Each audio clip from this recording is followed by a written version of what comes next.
तुम बकरी को छोड़ दो जंगल में, वो अपने काम की बात चुन लेती, अपने काम की पत्तियां चुन लेती, बाकी सब छोड़ देती। कौन कह रहा है उसे कि इस पत्ती को मत खा?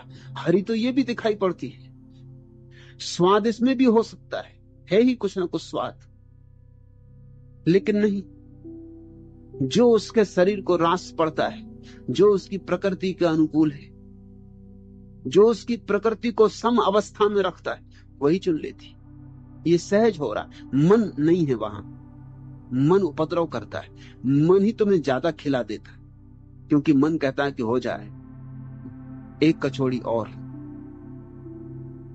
स्वादिष्ट है। शरीर को सुनो तो पेट कह रहा है कि बस करो, अब कृपा करो, अब ज्यादा हो जाए, मगर शरीर की मन सुनने नहीं देता। और तुम्हें अक्सर समझाया गया कि शरीर तुम्हारा दुश्मन, शरीर तुम्हारा दुश्मन नहीं, मन तुम्हारा दुश्मन। और जिनने तुम्हें समझाया कि शरीर तुम्हारा दुश्मन, उन्होंने बड़ी गलत बात समझा दी। उनके कारण मन को तो तुमने मित्र मान लिया, शरीर को दुश्मन मान लिया। शरीर तो सहज प्राकृतिक है, मन में है सारे विकार, सारे उपद्रव।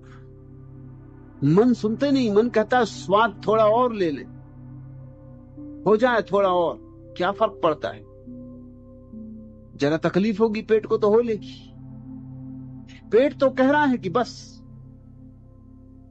लेकिन पेट की तुम सुनते नहीं। और तुम्हारे तथाकथित साधु पेट को गाली देते। समझो मन को, मन अति करवाता है।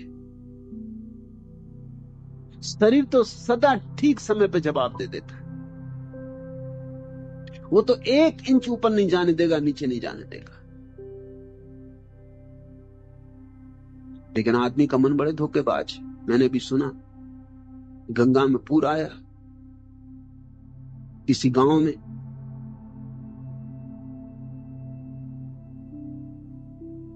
प्रांत के मुख्यमंत्री गए, उन्होंने इंजीनियरों से कहा कि बात क्या है, हालत क्या है, खतरे के निशान को पानी छू रहा है। तो मुख्यमंत्री ने कहा कि भाई खतरे के निशान को थोड़ा ऊपर क्यों नहीं कर देते,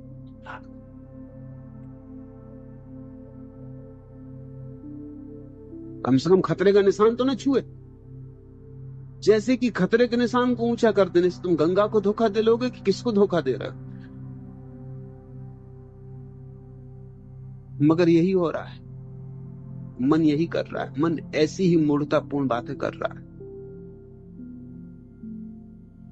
और मन तुमसे अति करवा देता है, वो कहता खतरे का निशान जरा ऊपर कर दो। मत सुनो शरीर की, शरीर में क्या रखा है, शरीर तो अंधा है, शरीर को बुद्धि क्या है। एक दिन ज्यादा खिला देता है मन, फिर दूसरे दिन तकलीफ होती है तो मन कहता आप उपवास करो, कि महीने में 1 दिन तो उपवास करनी चाहिए, कि सप्ताह में 1 दिन तो उपवास स्वास्थ्य के लिए बहुत अच्छा है, अब उपवास करो। शरीर तब भी कहता है कि भाई भूख लगी भोजन लो, तब मन कहता उपवास करो।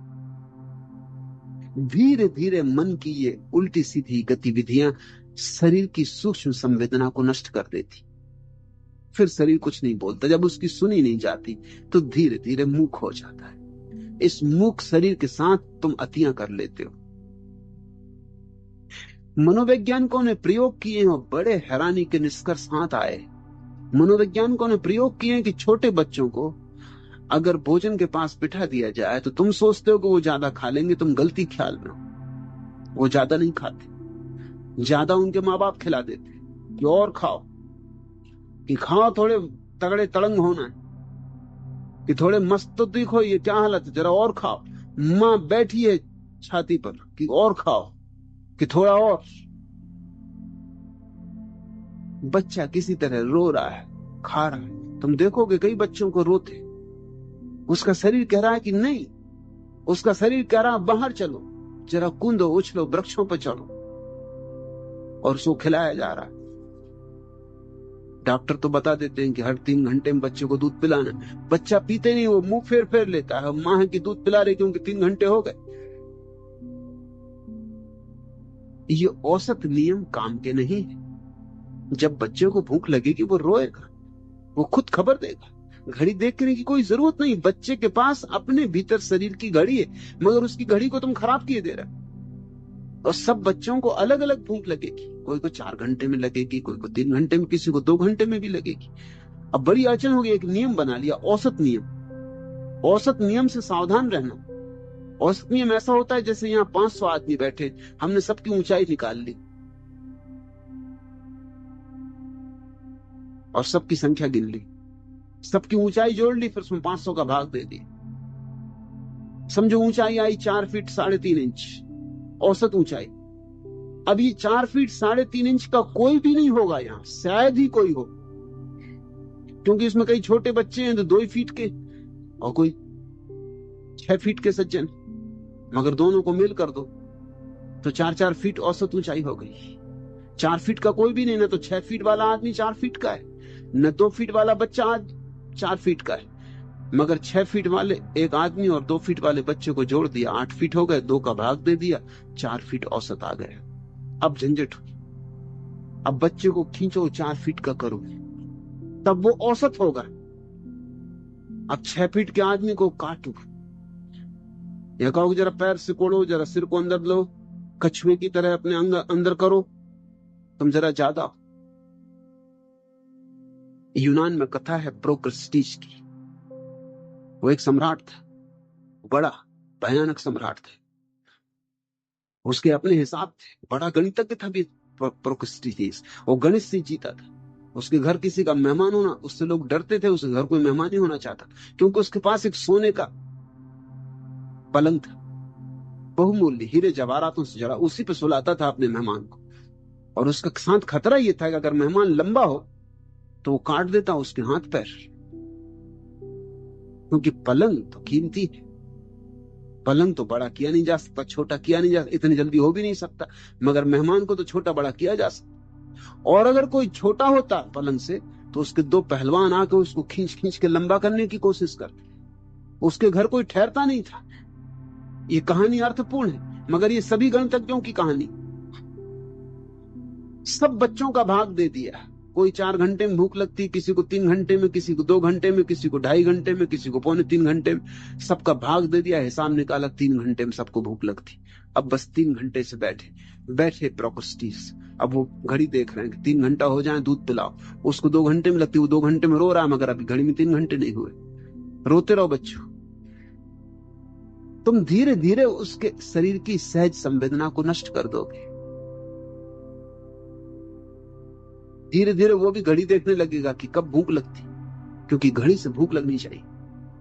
तुम्हारी हालत यही हो गई, अगर तुम्हें 12 बजे रोज भोजन मिलता है तो तुम देखते घड़ी में 12 बज गए कि भूख लग गई। भूख लगी हो कि ना लगी, हो सकता है घड़ी रात बंद हो गई हो, 12 उसमें बजे हो रात भर से, अभी 11 ही बजे हो, मगर घड़ी में 12 बजे देख के एकदम भूख लगा थी। ये भूख झूठी है। इस झूठी भूख को सुनकर तुम जो भोजन कर रहे हो वो शरीर के साथ अत्याचार। भूख तो लगेगी, उसको घड़ी देखने की जरूरत नहीं, शरीर की अपनी भीतरी घड़ी। वैज्ञानिकों ने इस बात की खोज की कि शरीर घड़ी से चल रहा है, उसी हिसाब से तो स्त्रियों को ठीक 28 दिन में मासिक धर्म आ जाता। शरीर के भीतर अपनी घड़ी है, उसी के अनुसार तुम्हें ठीक वक्त पर भूख लग जाती, उसी के अनुसार तुम्हें ठीक वक्त पर नींद आ जाती, उसी के अनुसार इशारे मिल जाते हैं कि पेट भर गया, बस अब रुक जाओ। तुम अगर शरीर की मान कर चलो तो कभी अति नहीं होगी, न तुम ज्यादा खाओगे न तुम कम खाओगे, और समग्रता होगी, आनंद होगा। तुम जितना भी खाओगे उसमें पूरा आनंद होगा, तुम पूरे डूब के उस स्वाद को लोगे, क्योंकि स्वाद भी परमात्मा, अन्नम ब्रह्म, उसके साथ भी तुम वही समादर, वही पूज्य भाव, वही पूजा जो मंदिर में होती अन्न के साथ भी होनी चाहिए, भोजन के साथ भी होनी चाहिए, जीवन की सारी प्रक्रियाओं में होनी चाहिए। जब मैं तुमसे कहता हूं समग्रता से जियो, तो मैं ये नहीं कह रहा हूं कि अति कर जाओ, मैं यही कह रहा हूं कि अगर समग्रता से जीना है तो सम को ध्यान में रखना होगा, और सम अनति मध्य। इसलिए समग्रता में जीना और अति ना करना, इसमें कोई भी विरोध नहीं, ये एक ही सिक्के के 2 पहलू।